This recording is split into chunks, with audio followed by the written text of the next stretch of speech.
besides coloring this picture and having these notes about what a legend is, I want you today to get these repeated characters and actions that are part of the legend of King Arthur listed here along the side. You'll probably have to write a little bit small. The smaller you write, the neater you write usually. One of the repeated characters is Merlin. The second thing, I've left a blank here, so there is a sword from something that proves Arthur is king. The third one we haven't gotten to yet. There's a sword with a specific name that Arthur gets from a specific place. That will be in the first part that you hear. And then there is going to be a gift of some kind of a table. You might already know some of these if you have found yourself more familiar with the legend of King Arthur than you thought at first. But I would suggest, you can write these down and fill them in if you think you know them, but make sure you change the third and fourth one if what you had written doesn't match the story you're about to hear. This one should only last about 20 minutes, so this one should be a bit shorter.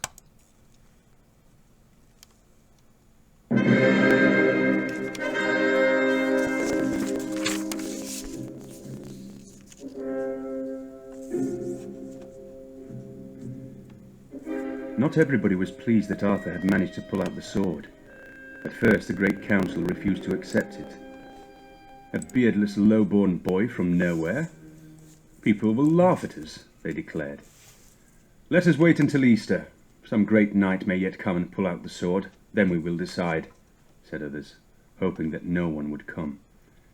Knight after knight, noble after noble tried to heave, yank, slip the sword from the anvil.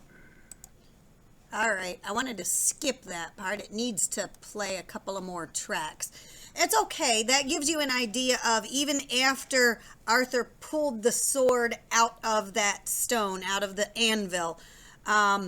In most of the stories, things did not go particularly smoothly, and he had to fight a bit to get everyone... Merlin led Arthur deeper... to get everyone loyal to him. This is the part that I wanted us to go to now. And deeper into thick forest. Then the trees began to thin out, and the ground rose under their feet. They climbed high over desolate mountains. Then plunging down into a hidden valley as the moon rose, they came upon a strange lake. Not a ripple disturbed its surface, even though the wind blew chill around them. No lilies flowered along the edge, no fish leapt for flies.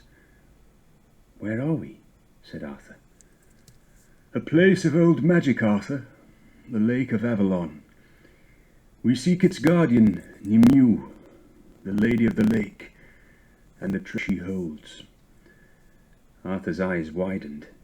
He thought of piles of gold and jewels in the mud at the bottom.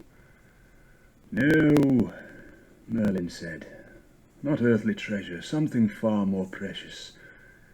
The sword, Excalibur. It was forged in Avalon by an ancient people. Words of great power were spoken over the metal as it was forged. No one can resist its blow. It is yours to serve your new kingdom." Arthur stood on the shore, looking over the gloomy waters. "Tell her you have come," said Merlin. "I am Arthur, King of England," he shouted. The echo came back to him. "I seek the sword, Excalibur." And as he watched, the glassy surface of the lake rippled. Something rose from the water. The point of a blade broke the surface. Then the blade glinted in the moonlight. Then the hilt emerged, grasped by a woman's hand. A woman dressed in flowing green appeared beside them. It was Nimue, the Lady of the Lake. "I have watched over Excalibur for a long time, Arthur," she said softly. "Now it awaits you. Use it wisely while you have it. Never be parted from it. Guard it as you would your own life. There are those who would use its power for evil. She pointed to a barge which had appeared from nowhere. So a barge is like a flat-bottomed boat, sort of like a large raft. Enter in this boat. Take Excalibur and be worthy. Arthur stepped aboard and sat amongst the cushions scattered in it. There were no oars and no sail. So if you look at this picture, remember, legends have many variations, some repeated characters and actions. So the way this artist has drawn it is Arthur in a barge.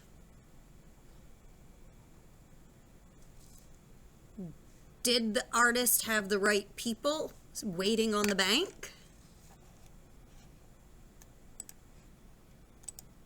But the boat glided silently over the water. At the raised arm it paused, and Arthur reached for the blade. Merlin stood alone on the shore. The Lady of the Lake had disappeared, but now the sorcerer scabbard in his hands. It was encrusted with jewels. Strange symbols were picked out in gold along its length. Arthur slid the sword into the scabbard and buckled a belt around his waist. So, now you have Excalibur, Arthur. Which do you prefer, the blade or the scabbard? Merlin asked. Arthur drew the blade out with a hiss. It caught the light like a mirror, glinting as he swung it to feel the balance. The sword, of course, he said. What good is the scabbard? Then you are wrong. The scabbard is worth 10 times more. Whoever wears it can come to no harm. No wound can kill you, no potion poison you. However many you strike down with Excalibur, the scabbard will keep you safe. But look at the blade. Read what is written there. Keep me, Arthur spelt. Now turn it over, the sorcerer said. Throw me away. What does that mean? Excalibur is not yours forever, Arthur. Only for your lifetime. When death comes for you, you must make your way back here again and cast the sword into the water, back into the keeping of the Lady of the Lake.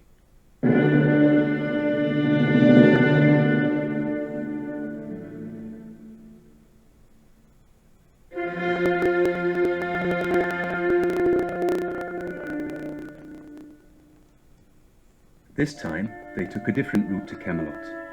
Thick forest quickly swallowed them.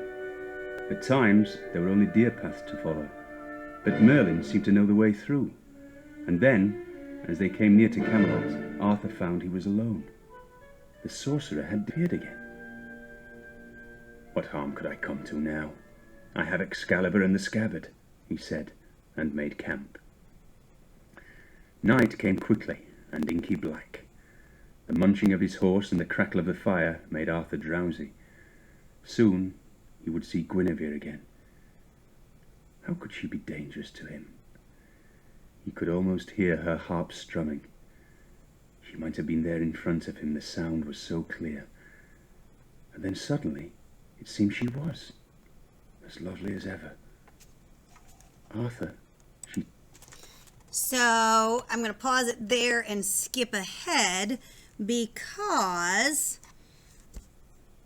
that shows you, that introduces another character for you that I had skipped earlier the first time he met her. He had met the daughter of one of the kings who has to follow Arthur's order, and Arthur now is realizing that he would like to marry Guinevere. And so that's what we're going to get to next.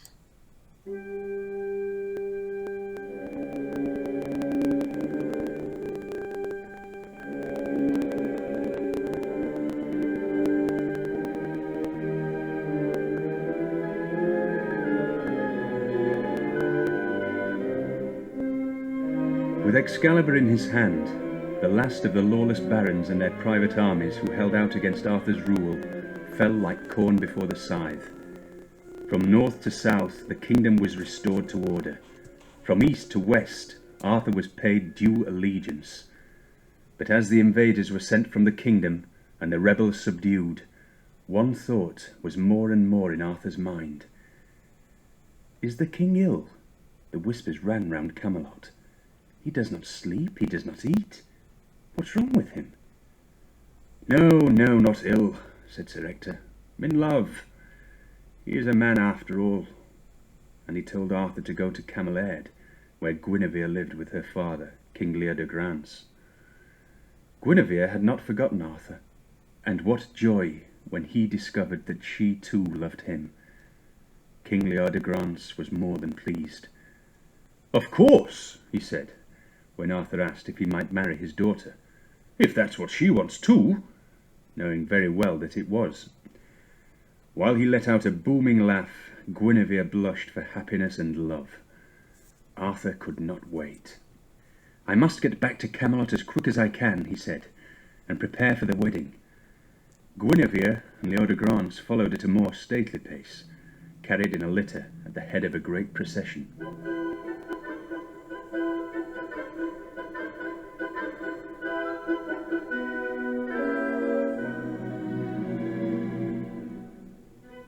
All along the route from Camelaird to Camelot, people stood and gaped at the fluttering, twinkling, tinkling parade. But Lear de Grance had a problem. What could he give Arthur as a wedding present? If he were anyone else, Guinevere, he said, as they trundled along, waving at the people lining the route, I could give him land. But he has more land than he knows what to do with. Of course I shall send 100 of my best knights to serve him, but something different. Something to mark the wedding properly. But Guinevere was no help, dreaming of Arthur. Lear de Grance pulled at his beard, worrying all the way to Camelot. They heard the city before they saw it. The church bells ringing out the message of the wedding drifted across miles of countryside. Then the cheering crowds drowned out the clanging as they rode through the gates. Everything was a riot of colour and noise and excitement. When the wedding celebrations were over, Lear de Grance took Arthur into the great hall of the palace at Camelot. There, almost filling the entire room, was an enormous round table. Even Arthur, who could command the finest work in Britain, was impressed. Surrounding it were 150 richly carved chairs. This table was your father's once, Arthur, said King Lear de Grance. Merlin had it made for him, and when your father died, it came to me to look after. There is no other table like this in all England. Now it is my gift to you. For a moment Arthur said nothing. He walked all the way round the table, and back to where Lear de Grance stood. This table will be the foundation of my reign, Lear de Grance. Only the best knights will sit here, true knights, worthy of helping me build a new kingdom, the kingdom of Logres. We must search them out and fill each seat. They shall be called the Knights of the Table Round. Every knight will swear an oath to protect the weak, show mercy to those who ask, and perform only deeds that do honour to the table, the kingdom, and God. Your 100 knights, the best of your kingdom, Lear de Grance, they shall be the first. And so we come to the end of the section we're listening to today that gives you the beginning of the life of King Arthur. We are not going to listen to the end of the legend tomorrow. We are going to listen instead to a part of the legend of King Arthur that focuses on one of the knights that came to join Arthur and was known as one of the Knights of the Round Table. So we are going to follow one of the knights that sits at the round table, but that's tomorrow. Be sure you have colored this picture entirely. You should have started this picture before tomorrow, and you definitely need these notes. your photograph of this page. Make sure that I can see clearly what you have written to fill in these blanks, because that's your assignment for today.